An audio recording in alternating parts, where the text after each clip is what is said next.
అహరోనును అతని కుమారులను పరిశుద్ధ స్థలమును పరిశుద్ధ స్థలము యొక్క ఉపకరణములన్నిటినీ కప్పుట ముగించిన తరువాత కహాతీలు దాన్ని మోయి రావాలను. అయితే వారు చావకున్నట్లు పరిశుద్ధమైన దాన్ని ముట్టకూడదు. ఇవి ప్రత్యక్షపు గుడారములో కహాతీల భారము. రైట్.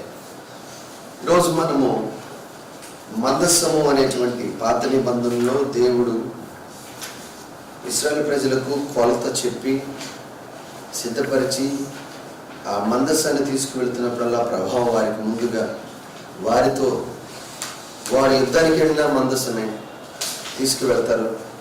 ఎక్కడికి వెళ్ళినా ఆ యుద్ధంలో మందస్సాన్ని ముందు తీసుకువెళ్ళేవాళ్ళు.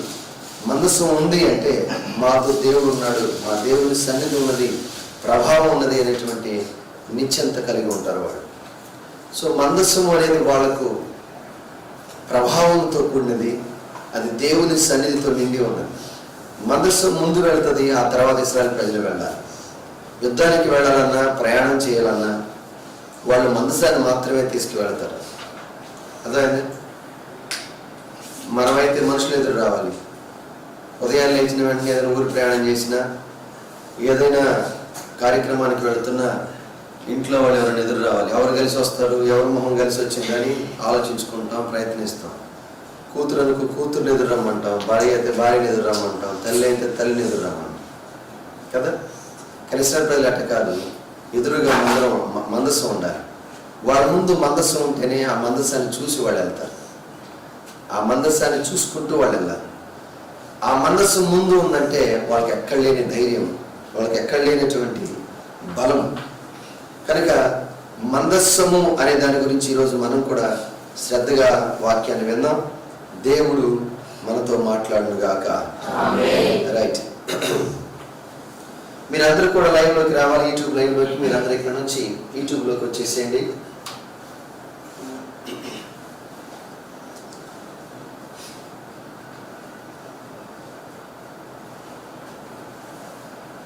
మందస్సము దేనితో చేయబడింది అంటే తుమ్మకర్రతో చేయబడింది.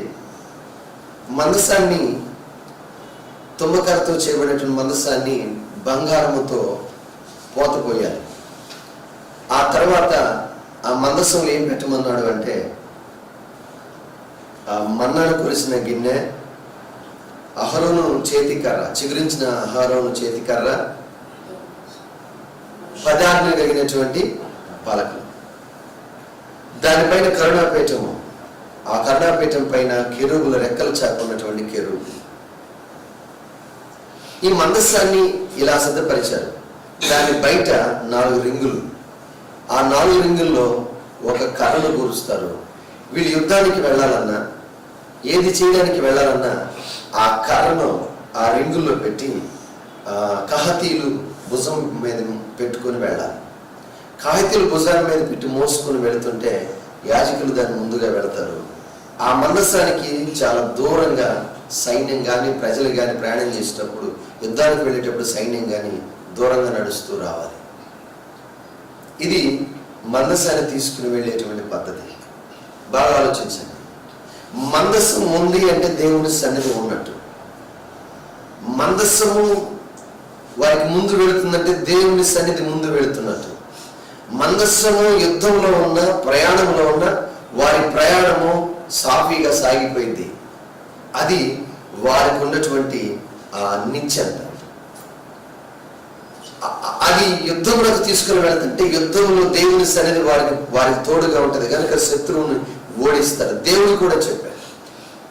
అదే ఒకవేళ వాళ్ళు వెళ్ళి మందస్సం లేకుండా వాళ్ళు వెళ్ళి యుద్ధం చేస్తున్నప్పుడు ఓడిపోతున్నట్టు అనిపిస్తే వెంటనే మందస్సం తీసుకురండి అని చెబుతారు. అర్థం. కాబట్టి మందస్సము అనేది వారు ఎదుటి వెళుతున్న దేవుని సన్నిధి, వారికి ముందు వెళుతున్న దేవుని యొక్క ప్రభావం. ఈ మందస్సాన్ని తీసుకువెళ్ళే పద్ధతి కహాతీలు తీసుకుని వెళ్ళాలి. ఎలా తీసుకుని వెళ్ళాలి అంటే ఆ రింగులకు కర్రలు తగిలించి ఆ కర్ర మీద మోస్తూ వెళ్ళాలి. అటు ఇటు నిలబడి దాన్ని తాకకూడదు. కహాతీలు కూడా ఏం చేయకూడదు, దాన్ని తాకకూడదు. ఆ కహాతీలు తాకినా కూడా అది దేవుడు ఉండే స్థలము కనుక అది తాకితే ప్రాణాలు పోతాయి. కాబట్టి ఎవరు తాకూడదు. బాగా ఆలోచించండి. మరి యుద్ధంలోకి మందసం తీసుకుని వెళ్ళాలంటే మోసేవాళ్ళు కాహతీయులు. మందసం తాకకూడదంటే దానికి రింగులు ఉండాలి. ఆ రింగులకి ఏముండాలి? ఇంకా కర్రలు ఉండాలి. మాట చెప్తున్నాను. ఈరోజు మందసం గురించి కొన్ని మాటలు చెప్తాను, మీకు జాగ్రత్తగా గమనించండి. కర్ర దేనికి సూచనగా, దేనికి గుర్తుగా ఉన్నదంటే విశ్వాసానికి గుర్తుగా, విశ్వాసమునకు సూచనగా ఉన్నది. ఎవరైతే విశ్వాసముతో దేవుని కొరకు కనిపెడతారో, ఎదురు చూస్తారో, ఎవరైతే దేవుని కొరకు విశ్వాసంతో నిలిచి ఉంటారో, ఎవరైతే విశ్వాసంతో ప్రార్థన చేసిన దేవుడు ఉన్నాడు నా కోసం అని విశ్వసిస్తారో, ఆ విశ్వసించిన వారి కొరకు ఆ దేవుని సన్నిధి తప్పకుండా వారితో ఉంటుంది. మందసం కర్రతో మోస్తున్నప్పుడు తప్పకుండా మందసం వారితో వెళుతుంది, వారికి ముందు వెళుతుంది. విశ్వసించిన వారి కోసం దేవుని సన్నిధి ఉంటుంది. విశ్వసిస్తున్న వారి కొరకు దేవుని సన్నిధి వస్తుంది. వారు ఎక్కడ నిలబడి దేని కొరకైతే విశ్వాసంతో ప్రార్థన చేస్తున్నారో వారి విశ్వాసము ఆ దేవుని సన్నిధిని వారితో ఉంచుతుంది. ఆ రింగులు, కర్ర నిలబడాలంటే రింగులు ఉండాలి. ఆ రింగులు దేనికి గుర్తు అంటే వాగ్దానానికి గుర్తు. నీవు దేవుని సన్నిధిని చూడాలి, దేవుని అనుభవించాలంటే వాగ్దానాలు ఉండాలి. దేవుడు చెప్పిన మాటలు, దేవుడు చెప్పిన వాగ్దానాలు, దేవుని యొక్క ఆజ్ఞలు, దేవుని యొక్క స్వరాన్ని నువ్వు విని ఆ వాగ్దానాన్ని ఆధారం చేసుకొని నువ్వు ప్రార్థన చేస్తున్నప్పుడు ఆ వాగ్దానాన్ని బట్టి దేవుడు, ఆ వాక్యాన్ని బట్టి దేవుడు నీకు కార్యం చేస్తాడు. నువ్వు ప్రభువా నాతో ఇలా చెప్పావు, నాకు ఇలా మాట ఇచ్చావు, నా కొరకు ఇలా చెప్పావు, ఇదిగో యెహోషువతో చెప్పావు, అబ్రహాముతో ఇలా చెప్పావు, భక్తులతో ఇలా చెప్పావు, వాళ్ళకి చెప్పి ఆ మాట నెరవేర్చావు. నేను కూడా నమ్ముతున్నాను ఈ మాట నా జీవితం నెరవేర్చు. నేను కూడా ఆదరణ చేసుకున్నాను, ఈ మాట నాదే, ఈ వాగ్దానం నాదే, నా కొరకే చెప్పావు, ఇది నా కొరకు నెరవేరాలి, ఇది నా కుటుంబం కొరకు నెరవేరాలి, నా బిడ్డల కొరకు నెరవేరాలి. ఇదిగో ఈ వాక్యాన్ని ఆధారం చేసుకుని బ్రతుకుతున్నా, ఈ వాగ్దానాన్ని పట్టుకుని ప్రార్థన చేస్తున్నా, ఈ వాగ్దానాన్ని పట్టుకుని ధైర్యంగా ఉంటున్నా, ఈ వాగ్దానం బట్టి నేను నడవాలి, బ్రతకాలని ఎవరైతే వాక్యాన్ని ఆధారం చేసుకుంటారో తప్పకుండా ఆ వాక్యాన్ని వారి జీవితంలో నెరవేరడం చూస్తారు. ఎందుకు అంటే దేవుడు మాట ఇచ్చి తప్పేవాడు కాదు. దేవుని వాగ్దానాన్ని కలిగి, దేవుని మాటను కలిగి ప్రార్థన చేసేవాడు తప్పకుండా దాని నెరవేర్పును అనుభవిస్తారు. తప్పకుండా ఆ వాక్యము వారి జీవితంలో కార్యం చేయడము చూస్తారు. రైట్. తర్వాత ఇప్పుడు వారు ఏం చేయాలి అంటే ఆ మందసాన్ని ఆ రింగులకు కర్రను తగిలించి ఆ కర్రను భుజం మీద పెట్టుకుని వెళుతూ ఆ మందసాన్ని తీసుకొని వెళ్ళాలి. బాగా ఆలోచించండి.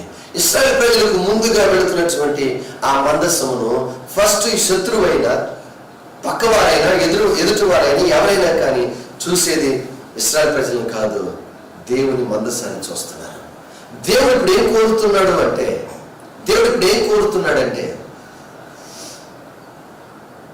నేను ఉండాల్సినటువంటి ప్లేస్ ఏంటి అంటే భుజాల మీద, అంటే నీ భుజముల మీద నేను ఉండాలి. నేను నీకు దూరంగా ఉండాలనుకోవట్లేదు, నేను నీకు దూరంగా వెళ్ళాలనుకోవట్లేదు. నీతో, నీ మీద, నీలో నేను ఉండాలనుకుంటున్నాను. చిన్న బిడ్డను తీసుకుంటాం. మనం ఎలా తీసుకుంటాం చెప్పండి? ఒక చేతిని తల క్రింద, మెడ కింద పెట్టి, ఇంకొక చేయి కింద పెట్టి బిడ్డను లేపి గుండెకి హత్తుకొని ఎత్తుకుంటాం, లాలిస్తాం, ఆ బిడ్డతో ఆనందిస్తాం. దేవుడు ఏమంటున్నాడంటే హత్తుకోవడం ఇష్టమంటారా, లేకపోతే ఇంకొకలాగా తీసుకువెళ్ళి ఆయన బండి మీదో, లేకపోతే సైకిల్ మీదో, ఎద్దుల బండి మీదో, ఆటోలోనో, బస్సుల్లోనో తీసుకెళ్ళడం ఇష్టమంటారా? ఆలోచించండి. దేవుడు కోరుకుంటుంది ఏంటంటే నన్ను వాహనాల మీద కాదు, నన్ను బళ్ళ మీద కాదు తీసుకెళ్లాల్సింది, నీ భుజాల మీద మోయాలి. ఎందుకు అంటే నేను నీతో ఉండాలనుకున్నాను. ఎలా ఉండాలనుకున్నాను తెలుసా?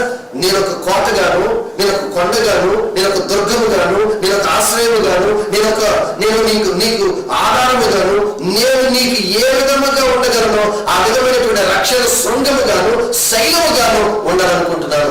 నా ప్లేస్ ఎక్కడ అంటే నీ మీద, నీలో, నీతో నేను ఉండాలనుకుంటున్నాను. నేను నీకు దూరంగా కాదు ఉండాలనుకుంటుంది, నీతో ఉండాలనుకుంటున్నాను. నిన్ను చూసినప్పుడు నిన్ను కాదు ప్రజలు చూడాల్సింది, శత్రువు కూడా నిన్ను కాదు చూడాల్సింది, నీ మీద ఉన్న నన్ను చూడాలి. నన్ను చూసిన శత్రువు నేను కోటగా ఉన్నాను కనుక, కొండగా ఉన్నాను కనుక, ఆశ్రయంగా ఉన్నాను కనుక, నేను నీకు శృంగముగా ఉన్నాను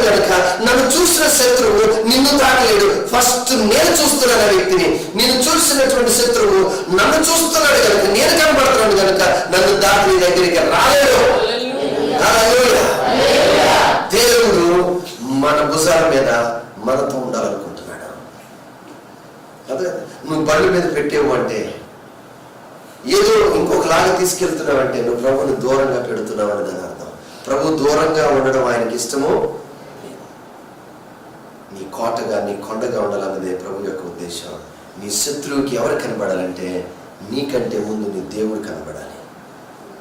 అది ఆయన ఉద్దేశం, అది ఆయన యొక్క ఆలోచన.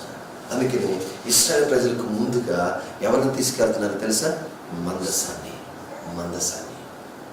నీతో ఎక్కడికి వెళ్ళినా, అది ప్రయాణమే కానీ, ఊరికే కానీ, పనికే కానీ, ఉద్యోగానికి, దేనికి వెళుతున్నా నీకు ముందు నీ దేవుడు నడవాలి. నీవు కనబడుతున్నట్టు, నువ్వు మనుషులు కనబడుతూ వెళుతున్నప్పుడు ప్రజలు నిన్ను కాదు నీ దేవుణ్ణి చూడాలి. నీతో ఉన్న దేవుణ్ణి చూడాలి. నువ్వు ఎక్కడైతే ప్లేస్ చేసేవాడిని, ఎక్కడైతే ఆయనకి ప్లేస్ ఇచ్చావో, ఎక్కడైతే ఆయన కోరుకున్నాడో ఆ ప్లేస్ లో ప్రభువుని లోకం చూడాలి, ప్రజలు చూడాలి, శత్రువు చూడాలి, సాతాను చూడాలి. నిన్ను కాదు చూడాల్సింది, ప్రభువును చూడాలి. అదో రెండోది, ఆయన ఎందుకు భుజాల మీద ఉండాలనుకుంటున్నాడంటే, ఆయన ఏమంటాడంటే దాని అర్థం ఏం చెప్తున్నాడు అంటే, నేను నీ అధికారిని. ఏం చెప్పండి? నేను నీకు అధికారిగా ఉండాలనుకుంటున్నాను. అదో ఫస్ట్ నేను భుజం మీద నిలబడాలి, నేను నీతో ఉండాలి. నేను భుజం మీద ఉన్నప్పుడు నిన్ను కాదు ప్రజలు చూడాల్సింది, నన్ను అన్నాడు. రెండో అర్థం ఏంటో తెలుసా? నేను నీకు అధికారిగా ఉండాలనుకుంటున్నాను. నీ జీవితం నడిపించడానికి, నీకు ఆలోచన చెప్పడానికి, నీకు మార్గం చూపించడానికి, నిన్ను తప్పిపోకుండా, దారి తప్పనీయకుండా, తొలగిపోనీయకుండా, తొట్టుపాటు గురి కాకుండా, నీ కాలు జారనీయకుండా నేను నీకు అధికారిగా ఉండి నీకు ఆలోచన చెప్పి సరైన మార్గంలో, సరైన త్రోవల్లో, సరైన నిర్ణయాలతో, సరైన ఆలోచనలతో, సరైనటువంటి ఆ పనులతో నిన్ను బ్రతికించాలి, నడిపించాలనేది నా ఉద్దేశం. నేను నీ మీద అధికారిగా ఉండాలనుకుంటున్నాను. హల్లెలూయా. ఒకటి, నీతో ఉండాలనుకున్నాడు ప్రభు. రెండు, నీకు అధికారిగా ఉండాలనుకుంటున్నాడు ప్రభు. ఎట్లా ప్లే చేస్తావు? ఇప్పుడు ఆలోచించు ఒకసారి. ఎక్కడ ఆయన ప్లేసు? దేవుడు మనకు దూరంగా ఉండడానికి ఇష్టపడలేదు, కానీ మనతో ఉండడానికి సిద్ధపడుతున్నాడు. మనకు ముందుగా వెళ్ళడానికి సిద్ధపడుతున్నాడు. మనతో ఉండి నడవడానికి సిద్ధపడుతున్నాడు. మనకు ఆలోచన చెప్పడానికి సిద్ధపడుతున్నాడు. మన శత్రువులకు ఆయన కనబడడానికి సిద్ధపడుతున్నాడు. మనం కాదు. ప్రభుని మరి ఎక్కడ అయ్యా నీ ప్లేస్ అని చెప్తున్నావు నువ్వు ఈరోజు? ఎక్కడ నీ ప్లేస్ అని చెప్తున్నావు ప్రభుకి? ఆలోచించు ఒకసారి. ఆ రోజున దావీదు ఏం చేశాడో తెలుసా? మందసం తెచ్చుకోవాలనుకున్నాడు. తెచ్చుకోవడానికి బయలుదేరాడు. 30,000 మంది వీరులను పెట్టాడు, గాయకులను పెట్టాడు, అదే వాయిద్య వాయించిన వాళ్ళు పెట్టాడు. ఆయన కూడా ముందున్నాడు, యాజకులను పెట్టాడు. కానీ ఆయన ఏం చేశాడంటే మందసాన్ని ఎద్దుల బండి మీద పెట్టాడు. ఎక్కడ పెట్టాడు? ఎద్దుల బండి మీద. హృదయానుసారుడు, దేవుణ్ణి ప్రేమించేవాడు దేవుణ్ణి ఎలా తీసుకెళ్తున్నాడో తెలుసా? ఎద్దుల బండి మీద. దేవునికి చాలా కోపం వచ్చింది, చాలా కోపంతో ఉన్నాడు ప్రభు. ఎద్దుల బండి మీద వెళ్తున్నాడు. సరే, ఎద్దుల బండి మీద తీసుకువెళ్తూ మందసం దగ్గర ఎవరిని పెట్టాడు తెలుసా? లేవీల్లో ఉన్న కహాతీలను పెట్టలా, ఉజ్జయాని వారి సంబంధికులను పెట్టాడు అక్కడ. వాళ్ళని ఆడ పెడితే వాళ్ళు ఏం చేస్తున్నారో తెలుసా? ఆ ఎద్దుల బండి ఒకరు తోలుతున్నారు, మందసం చుట్టూ ఒకళ్ళు ఉన్నారు. ప్రభు ఏం చెప్పాడు? కహాతీలు కూడా మందసాన్ని తాకూడదు. కానీ ఇప్పుడు వీళ్ళు ఏం చేశారో తెలుసా? ఆ బండి మీద వెళుతున్నటువంటి మందసం ఆ ఒడిదుడుకులకు ఆ ఎద్దు అలా కాలు జారినందుకు మందసం జారుతుంటే గట్టిగా పట్టుకున్నారంట. అక్కడికక్కడ ఏమైపోయారు? దావీదు చేసిన తప్పు. బాగా కోపం వచ్చింది దేవునికి. కోపాన్ని చూశాడు దావీదు. అక్కడే మందసం వదిలిపెట్టి పారిపోయాడు. ఇంక నేను ఇలా వెళ్ళకూడదు, ఇలా తీసుకెళ్ళకూడదు అని ఆయనకి తెలియలేదు, అర్థం కాలేదు. నేను మాట చెప్తున్నాను, దేవుణ్ణి వెంబడించే పద్ధతి, దేవుణ్ణి కోరుకునే పద్ధతి, దేవుణ్ణి కావాలనుకునే పద్ధతి, దేవుణ్ణి అనుసరించే పద్ధతి ఒకటి ఉంది. ఆయన పద్ధతిలో నువ్వు వచ్చావా, ఆయన క్రమంలో నువ్వు నడిచావా, ఆయన పద్ధతి చొప్పున నువ్వు వెళ్ళావా, దేవుని సన్నిధి, దేవుడు నీతో ఉంటాడు, కార్యాలు చేస్తాడు, ప్రభావం నీ వెంట వస్తుంది, నీ శత్రువు కార్యాలు పడతాడు, నీకు అధికారం మీద నీకు ఆలోచన చెప్పి నేను నడిపిస్తాడు. ఎక్కడ నీ మీద ఏ అధికారం చేయకుండా ఆయన అధికారం చేసి నిన్ను బలపరుస్తాడు. నీ పద్ధతుల్లో ప్రభువును చూడాలనుకుంటే, నువ్వు అనుకున్న పద్ధతుల్లో ప్రభువుని వెంబడించాలనుకుంటే, నీకు నచ్చిన విధానంలో నువ్వు ప్రభువుని సేవించాలనుకుంటే, నీకు కావలసినటువంటి రీతిలో ప్రభువు నాకు ఈ రోజు కావాలి, రేపు వద్దు, ఈ విధంగా కావాలి, ఇంకొక విధంగా వద్దు నువ్వు అనుకుంటే దేవుడు నీతో రాడు. చాలా కోపంతో ఉన్నాడు ప్రభు దావీదు మీద.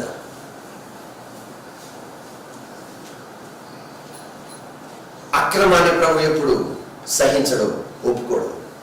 దేవుడికి ఒక పద్ధతి ఉంది, అందరూ ఆ పద్ధతిలోకి రావాలి, ఆ పద్ధతి ప్రకారంగా వెళ్ళాలి.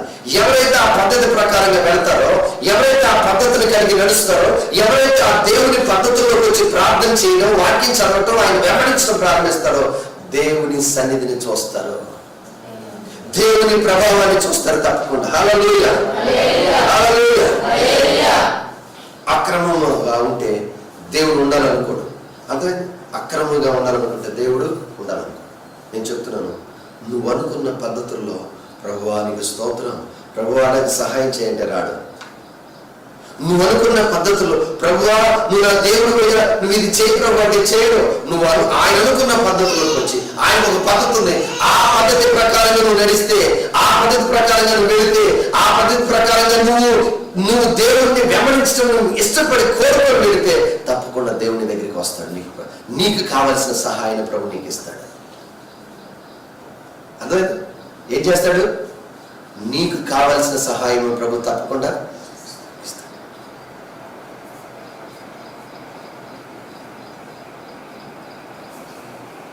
ఏం చేయాలి మీరు ఇప్పుడు? ప్రభుని ఆయన అనుకున్నటువంటి పద్ధతులు వెంబడించడం ప్రారంభించాలి. రైట్. ఇంకొక మాట చెప్తాను. ఎక్కడున్నాడు ప్రభు? మందస్సం దగ్గర అంటే మందస్సం మీద ఉన్నాడు ప్రభు, అంతేనా? ఎక్కడ? మందస్సం మీద ఏముంది? కరుణాపేట ఉంది. కరుణాపేట మీద ఎవరున్నారు? కెరూబులు ఉన్నారు. ఇప్పుడు ఆ కరుణాపేట మీద కెరూబుల మధ్యలోకి ప్రభు వస్తుంటాడు. ఎవరిని కలుసుకోవడానికి? యాజకులను, ప్రజలను కలుసుకోవడానికి, మాట్లాడడానికి. జాగ్రత్తగా ఆలోచించండి. ఇప్పుడు ప్రభు ఎక్కడికి వస్తున్నాడు అంటే కరుణాపేట మీదకి వస్తున్నాడని మనం ఆలోచించాం. Okay, right. మరి మందస్సం లోపల కరుణాపేట కింద ఏముంది అంటే ఏమన్నా చెప్పండి. ఇందాక చెప్పాను నేను. ఏముంది? అహరోను చేతి చిగురించిన చేతి కర్ర, మన్నా కొలిసిన పాత్ర, 10 ఆజ్ఞలు కలిగినటువంటి పలక. 10 ఆజ్ఞలు అనగా దేవుని వాక్యము. అదే దేవుని వాక్యము కలిగినటువంటి స్థలము, దేవుని వాక్యం ఉన్న స్థలము దగ్గరకు ప్రభు వచ్చి నిలబడుతున్నాడు. ఎవరినైతే దేవుని వాక్యం ఉంటుందో, ఎవరికైతే దేవుని వాక్యం ఉంటుందో, ఎవరు దేవుని వాక్య ప్రకారంగా నడుస్తారో, ఎవరు వాక్యానికి అప్పగించుకుంటారో, ఎవరు వాక్యానుసారంగా బ్రతుకుతారో, ఎవరు వాక్యాన్ని బట్టి జీవిస్తారో వారితో దేవుడు ఉంటాడు. దేవుడు వారి దగ్గరికి వస్తాడు. మనిషి ఆలోచన బట్టి, లోక పద్ధతులను బట్టి, ఆచారాన్ని బట్టి వెళ్ళేవారి దగ్గర కాదు. వాక్యము కలిగిన, వాక్యం ఉన్నటువంటి ఆ మందస్సం మీద ప్రభు నిలిచి ఉంటున్నాడు. ఆ ప్రభు నిలిచి ఉన్నప్పుడు మహిమ మేఘం వచ్చినట్లుగా ఆయన సన్నిధి వస్తుంది. ఆ సన్నిధిని చూసినటువంటి ప్రజలు విజయముతో, ఆనందంతో, అన్ని విషయాల్లో ఆనందిస్తూ సాగిపోతున్నారు. దేవుడు ఎక్కడికి వస్తున్నాడు? దేవుడు ఎక్కడ ఉంటున్నాడంటే వాక్యం ఉన్నటువంటి మందస్సం మీదకి వస్తున్నాడు. ఆయన బంగారం చూసి రాట్లా. అర్థమైంది? నీ దగ్గర కూడా బంగారం ఉందిగా. బంగారం చూసి వచ్చే పని అయితే నీ దగ్గరికి రావాలి, అంతేనా? కానీ బంగారం నీ మెడకు ఉంది, నీ చెవులకు ఉంది, నీ ముక్కుకు ఉంది, నీ కాళ్ళకు ఉంది, నీ చేతులకు ఉంది. వస్తాడా? బంగారాన్ని బట్టి రాడు ఆయన. అక్కడ ఆజ్ఞలు ఉన్నాయి, అనగా వాక్యం ఉంది, దేవుని మాటలు ఉన్నాయి. ఏ జీవితంలో అయితే దేవుని మాటలు ఉంటాయో, ఏ హృదయంలో అయితే దేవుని మాటలు ఉంటాయో, ఏ వ్యక్తి నడకలో దేవుని వాక్యము కలిగిన నడక ఉంటుందో అక్కడ దేవుని సన్నిధి నివాసం చేస్తుంది. అక్కడ దేవుడు నిలిచి ఉంటాడు. అక్కడ ఆయన సన్నిధిని, ఆయన యొక్క ప్రభావమును, ఆయన యొక్క మహిమను ప్రజలు చూస్తారు. మందస్సముతో ఆ సన్నిధిని తీసుకొని యాజకులు వెళుతూ యోర్దాను నదిని వారి పాదములు తాకిన వెంటనే యోర్దాను 2 పాయలుగా చీలిపోయిందంట. అని ఇప్పుడు మనస్సు దగ్గర మనస్సు మీద ఎవరున్నారు? మనస్సు క్రిందే ఉంది చెప్పాలి. ఇప్పుడు దేవుడు ఎక్కడ ఉంటాడంటున్నాడు? మన మీద. అంటే మనలో లోపల ఏముండాలి ఇప్పుడు చెప్పాలి. నీ కళ్ళను చూసి రాడు నీ దగ్గరికి, అదే నీ ఐశ్వర్యం చూసి ప్రభు రాడు, నీలో ఉన్న వాటిని చూసి ప్రభు రాడు. ఏం చూసి వస్తాడో తెలుసా? నీలో ఉన్న వాక్యానుసారమైన జీవితాన్ని చూసి ప్రభు నీ దగ్గరికి వస్తాడు. అర్థమవుతుందా మీకు? ఒక మాట చదివిస్తాను చూడండి.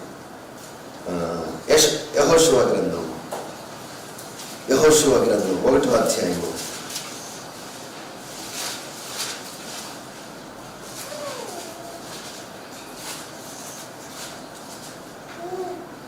7వ వచనం చూడండి.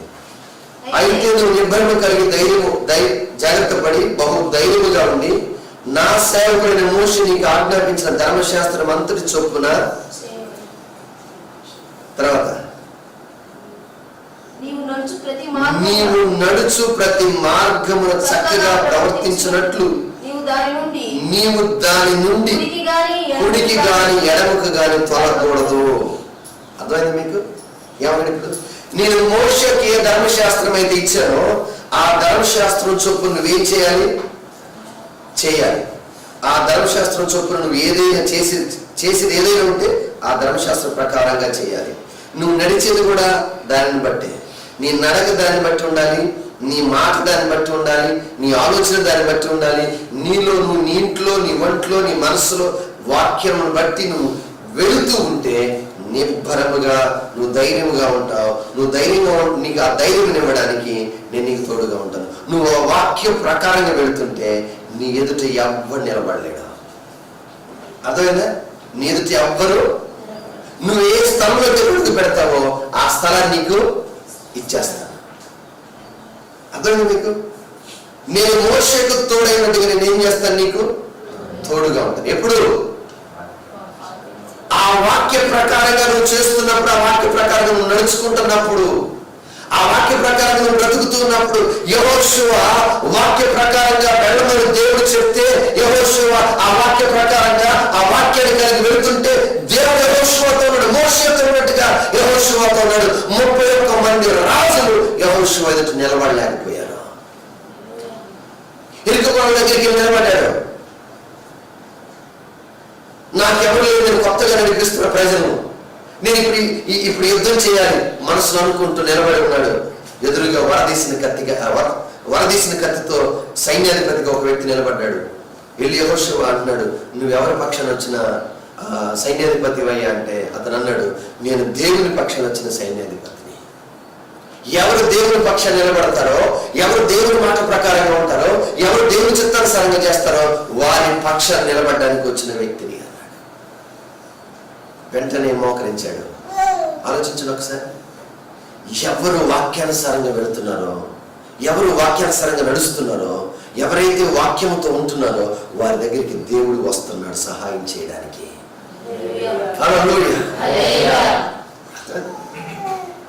ఇంకో మాట ఆలోచించండి. ఆ మనసు వాళ్ళందరూ అక్కడికి వెళ్ళి వాళ్ళు చుట్టూ తిరిగారు. ఎవరు చెప్పారు తిరగమని? ఎవరు చెప్పారు? దేవుడు చెప్పాడు. ఏమని? 7 రోజులు దాని చుట్టూ తిరిగి మీరేం చేయాలి? స్తుతిస్తూ తిరగాలన్నాడు. చెప్పిన మాట చెప్పినట్టు చేసేవాళ్ళు. ఎవరు దేవుడు చెప్పినట్టుగా చేస్తారో అలా చేసిన వెంటనే ఇరుకు గోడలు ఏమైపోయినాయి? ఎలాగునా వాక్యానుసారంగా వెళ్ళే వాళ్ళు, వాక్యానుసారంగా బ్రతికే వాళ్ళతో దేవుడు ఉంటాడు. కరుణాపేట మీదకి దేవుడు రావడానికి కారణం వాక్యం ఉంది, అక్కడ ఆత్మలు ఉన్నాయి. యెహోషువతో చెప్తాడు, నీవు ఈ వాక్య ప్రకారంగా వెళ్తే నీకు తోడుగా ఉంటాను. ఏ మనుషుని నిలబడలేడు. నువ్వు అడుగుపెట్టే ప్రతి స్థలం నీకు ఇచ్చేస్తాను. అక్కడ నీకు ఏదో శోధన ఎదురైనా, పోరాటం ఎదురైనా, యుద్ధం ఎదురైనా విజయం మాత్రమే. వారు నీతో పోరాడతారు కానీ వారిని గెలవలేరు. ఎందుకు తెలుసా? నేను నీతో వెళుతున్నాను. ఎందుకు వెళుతున్నానో తెలుసా? నువ్వు ఆ వాక్యానుసారంగా వస్తున్నావు కనుక. గుర్తుపెట్టుకో, ఈ వాక్య విషయంలో తప్పిపోకూడదు. దేవుని మాట విషయంలో తప్పిపోకూడదు. వాక్యానుసారంగా నువ్వు బ్రతకవలసిన జీవితాన్ని నువ్వు తప్పించకూడదు. ఆ వాక్య ప్రకారంగా నువ్వు వెళ్ళాలి.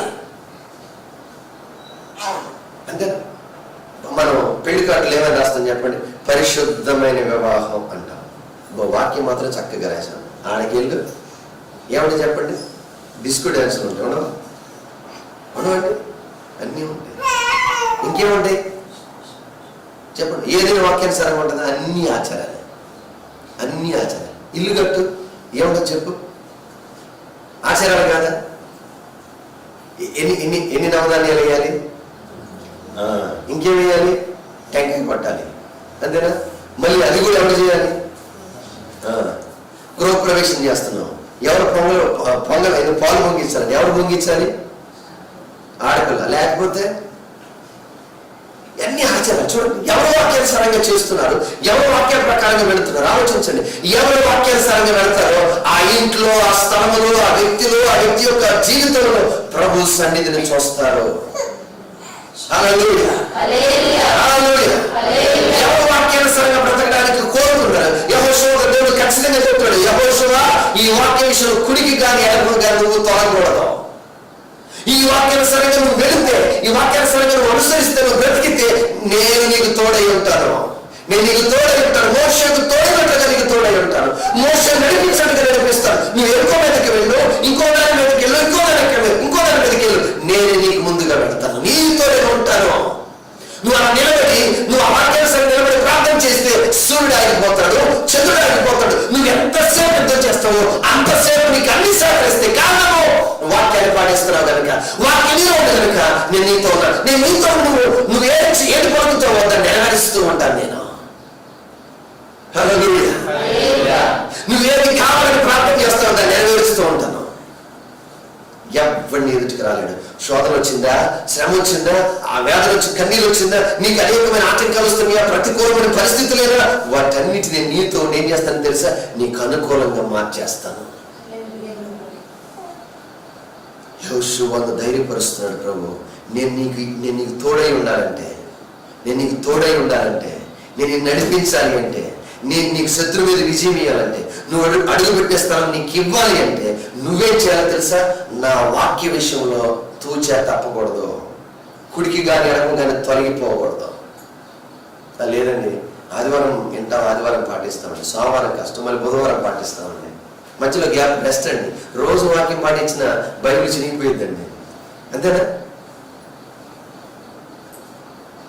నీవు బ్రతికే 365 రోజులు, నీ దినంలో 24 గంటలు నువ్వు వాక్యానుసారం అడుగులు వెళ్ళి నీ ఎదుటి నిలబడే ప్రతిదీ ఎరుకో ప్రాకారం కూలిపోయినట్టుగా నీ ఎదుటి నిలబడే ప్రతికూలమైన ప్రతిదాన్ని కూల్చేస్తాడు ప్రభు. ఏది కూడా ఎదుటి నిలబడలేదు. వాక్యానుసారమైనటువంటి నడక నీ దగ్గర ప్రభు చూస్తున్నాడు. వాక్యముతో ఉన్న మనస్సాన్ని పట్టుకున్నవాడు ఏమైపోతున్నాడు? వాక్యము కలిగిన మనస్సు తీసుకుని వెళ్తాడు. యోర్దాను ఏమవుతుంది? వాక్యం కలిగిన మనస్సు తీసుకొని ఆ ఎరుకు కూడా చుట్టూ తిరుగుతున్న ఎరుక కూడా ఏమవుతున్నాయి? ఆలోచించాలి.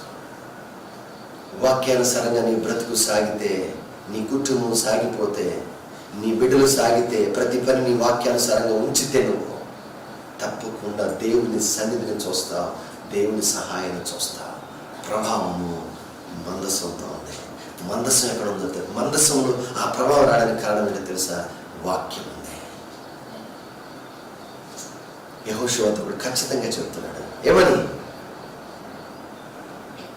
ఈ వాక్య విషయంలో తొలగిపోకుండా చూసుకో, జాగ్రత్త వహించు అన్నాడు. ఏమన్నాడు? జాగ్రత్త వహించు, తొలగిపోకున్నట్లుగా జాగ్రత్త వహించు. తొలగిపోయినట్టుగా బ్రతకదు, తొలగిపోతే నేను కూడా తొలగిపోతా. నువ్వు వాక్యానికి దూరం అయితే, వాక్యానుసారం నీ ఆలోచనలు మారిపోతే, దేవుని పద్ధతులు కాకుండా, వాక్య పద్ధతులు కాకుండా, లోక పద్ధతులు, మనుషుల పద్ధతులు నీలోకి వస్తే నేను నీకు దూరం అయిపోతాను. వాక్యాన్ని వెంబడించే వ్యక్తి ఎక్కడున్నా, ఏ పల్లెటూరులో ఉన్నా, ఏ పూరిగుడిసిలోనే తాట కింద ఉన్నా, నేను ఆ వ్యక్తికి తోడుగా ఉంటాను. అదే నీకు మనం చెప్పాను, రాజారావు అనేటువంటి ఆయన ఏలూరు దగ్గర మధ్యరాత్రి లేచి ప్రార్థన చేయడానికి అలవాటు. అర్థమైందా? దేవుడు ఏం చెప్పాడు? శోధనలో ప్రవేశించుకున్నట్లుగా మెలకువ కలిగి ప్రార్థన చేయమని కదా. ఆయన ఏలిన ప్రతి రాత్రి ప్రార్థన చేసి, ఆయనకి అలవాటు అంట రాత్రులు లేచి ఎక్కువగా ప్రార్థన చేయటం. అది పూరి గుడిస.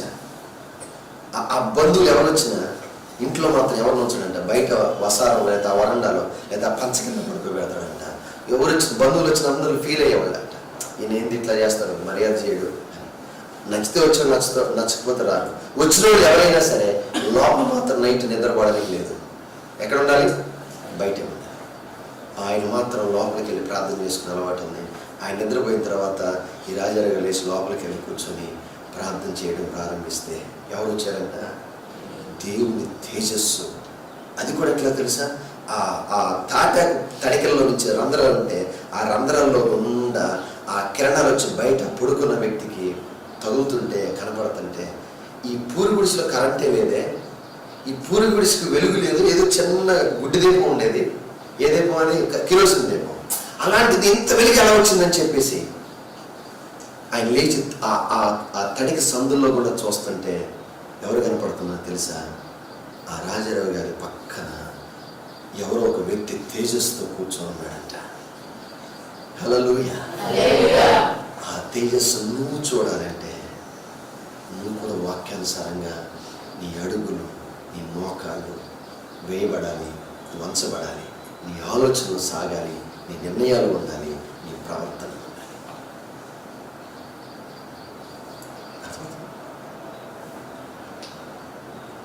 అయ్యా నాకు కూడా ఆ అద్భుతం చేసే దేవుని శక్తి, ఆ సన్నిధి నాకు ఇవ్వు. గాడి చేసేవాడు అడుగుతున్నాడు, ఎంత డబ్బు కావాలంటే అంత డబ్బు ఇచ్చేస్తాడు. ఏమన్నాడు చెప్పు? పేతురు ఏమన్నాడు? నీ డబ్బుతో దేవుని సన్నిధి కొనాలనుకుంటున్నావా? డబ్బుతో రాదు ఇది. నేను చెప్తున్నాను, డబ్బు కోసం, లోకం కోసం, ఈ లోకంలో వాటి కోసం నువ్వు వెళ్ళి, ప్రభువా నేను వెళ్తున్నాను, నాకు సహాయం చేయి. వాక్యంతో నాకు సంబంధం లేదు, నీతో నాకు సంబంధం లేదు, నీ ఆలోచనతో నాకు సంబంధం లేదు, నీ పద్ధతులు నాకు పట్టు, నా పద్ధతి నేను వెళ్తాను, నాకు సహాయం చేయంటే నువ్వెవరో నాకు తెలియదు అంటాడు. కాబట్టి ఏం చేయాలి? నువ్వు వాక్యము ప్రకారంగా నీ అడుగు వేయి, నీ మనస్సు నడిపించు, నీ కుటుంబాన్ని నడిపించు, నీ జీవితాన్ని నడిపించు. తప్పకుండా ప్రభు తేజస్సును, ఆ వెలుగును, ఆ సూర్యుని వెలుగు ఏ విధంగా తన వెలుగు ఇవ్వకుండా మౌనంగా ఉండకుండా ఎలా ఉంటుందో అలాగనే ప్రభు కూడా తన వెలుగును ఇవ్వకుండా ఉండడు. నీకు తప్పకుండా నువ్వు ఎక్కడున్నా కూడా ఆయన తేజస్సు నీతోనే ఉంటుంది. ఏం చేయాలి? నువ్వు చెప్పాలి. ఏం చేయాలి? వాక్యానుసారంగా నడవాలి, వాక్యానుసారంగా నడవాలి. హల్లెలూయా, హల్లెలూయా. రేపు చెప్తాను ఎవరితో దేవుడు ఉంటాడు అనేది, రేపు ఉదయం చెప్తాను. తల వంచండి, కళ్ళు మూసుకోండి, ప్రార్థన చేసుకుందాం. మందస్సాన్ని తీసుకువెళ్ళాలంటే కర్రలు కావాలి, కర్రలతో మొయ్యాలంటే రింగులు కావాలి. ఆ రింగులు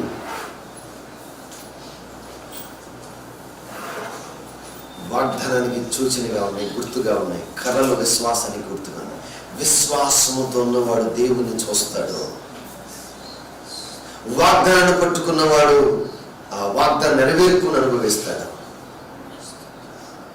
ఆ మందస్సము బళ్ళు మీదనో వాహనాల మీదనో కాదు, నీ భుజాల మీద ఉండాలంటున్నాడు ప్రభు. నేనుండే స్థలం ఎక్కడో తెలుసా? నీ మీద. నేను ఎందుకు అక్కడ ఉండాలో తెలుసా? నేను ఎందుకు అక్కడ ఉండడానికి ఇష్టపడుతున్నానో తెలుసా? నీ శత్రువుకి నేను కనబడాలి, నువ్వు కాదు. నీ సోదరికి నేను కనబడాలి, నువ్వు కాదు. నీ శ్రమకు నువ్వు కాదు, నేను కనబడాలి.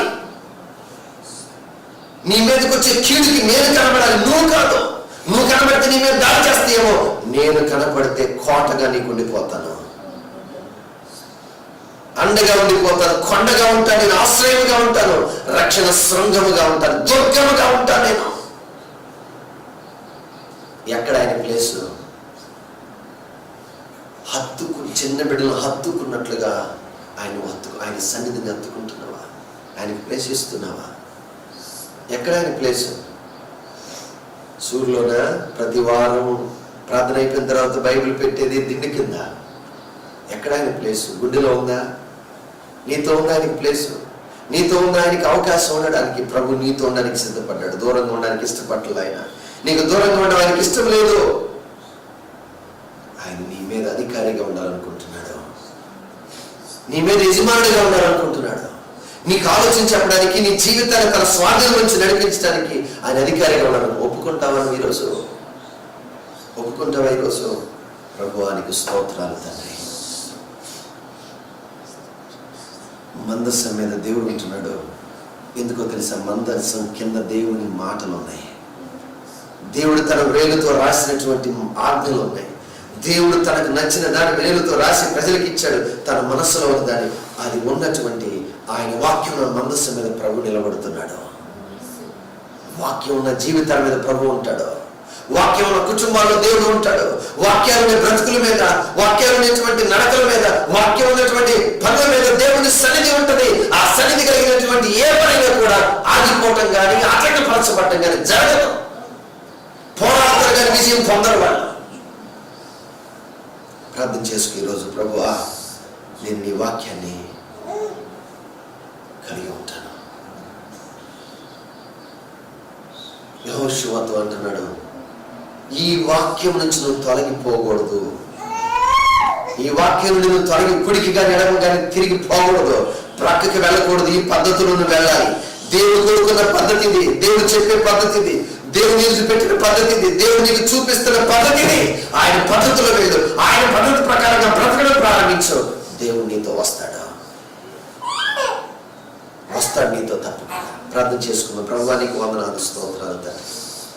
ఇదిగో మాతో నువ్వు మాట్లాడావు. మందసం గురించి కొన్ని విషయాలు తెలియపరిచావు. మందసం మీద దేవుడు ఉండడానికి కారణం, మందసంలో వాక్యం ఉంది. మందసాన్ని ఎక్కడికైనా తీసుకువెళ్ళాలంటే కర్రలతో మోయాలి. కర్రలతో మోయాలంటే మందసానికి రింగులు ఉండాలి. ఆ రింగులు వాగ్దానానికి గుర్తుగాను, ఆ కర్రలు వాక్యానికి గుర్తుగాను ఉన్నాయి. విశ్వాసంతో నిన్ను పొందుకోగలం, నిన్ను చూడగలం, నేను అనుభవించగలం. వాగ్దానము కలిగి ప్రార్థన చేస్తే నిన్ను చూడగలం. నీ సన్నిధిని, నీ కార్యాలను, నీ అద్భుతాలను నేను చూడగలం. వాక్యాన్ని కలిగినటువంటి నీ మాటను పట్టుకొని యెహోషువ బయలుదేరాడు. నువ్వు చెప్పిన మాట బట్టి మోషే కూడా ఐగుప్తుకు వెళ్తున్నాడు. అన్ని అద్భుతాలే, అన్ని అద్భుతాలే. నాకు ఈ వాగ్దానం ఇచ్చావు, నాకు ఈ మాట ఇచ్చావు, ఇదిగో నీ మాట ఇలా రాయబడింది, ఇది నెరవేర్చాడు వాడగలిగితే ఆ వాగ్దానం ప్రభు తప్పకుండా నెరవేరుస్తాడు. ఆయన ప్లేస్ ఎక్కడ? దావీదుకి తెలియక బండి మీద తీసుకువెళ్ళాడు. కోప్పడుతున్నాడు ప్రభు, ఇది కాదు నా పద్ధతి, నేను చెప్పిన పద్ధతి. దేవునితో నీ ప్రవర్తన ఎలా ఉంది? దేవునితో నీ ప్రయాణం ఎలా ఉంది? దేవుని విషయంలో నీ నడక ఎలా ఉంది? నీ మాటలు ఎలా ఉన్నాయి? నీ నిర్ణయాలు ఎలా ఉన్నాయి? నీ బ్రతికి ఎలా ఉంది? నీ కుటుంబం ఎలా ఉంది? దేవుని విషయంలో ఆలోచించు ఒకసారి.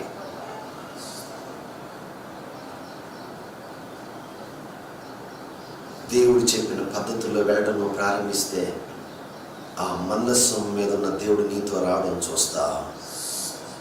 ఆ మందస్సము మీద దేవుడు ఉన్నప్పుడు యాజకులు వెళుతుంటే యోర్దాను నదిలో పాయలుగా చీలిపోయింది. నీ ఎదుటిన్న ప్రతి సమస్య నిర్వీర్యమైపోవాలి అంటే, నీ ఎదుటిన్న ప్రతికూల అననుకూలమైన పరిస్థితులన్నీ, అభద్రతా భావాలన్నీ మొక్కలైపోవాలి అంటే నీ ముందు ప్రభు వెళ్ళేటట్టుగా నువ్వు చేసుకోవాలి. అభద్రతతో, అవిశ్వాసంతో, భయముతో, పిరికితనంతో ఉంటున్నాను. ఏదో తెలియని దిగులు నిన్ను ఆవరించి నిన్ను భీతికి గురి చేస్తుంది. వీటన్నిటి నుండి నువ్వు విడుదల పొందాలంటే నీ ప్రభు నీ మీద ఎదురుగా ఉన్నటువంటి వాటికి కనబడాలి. నీతో ప్రభు ఉండాలని నీతో ప్రభు ఉన్నాడు అని చెప్పాలి. ఆయన సన్నిధి నీతో ఉందని చెప్పాలి.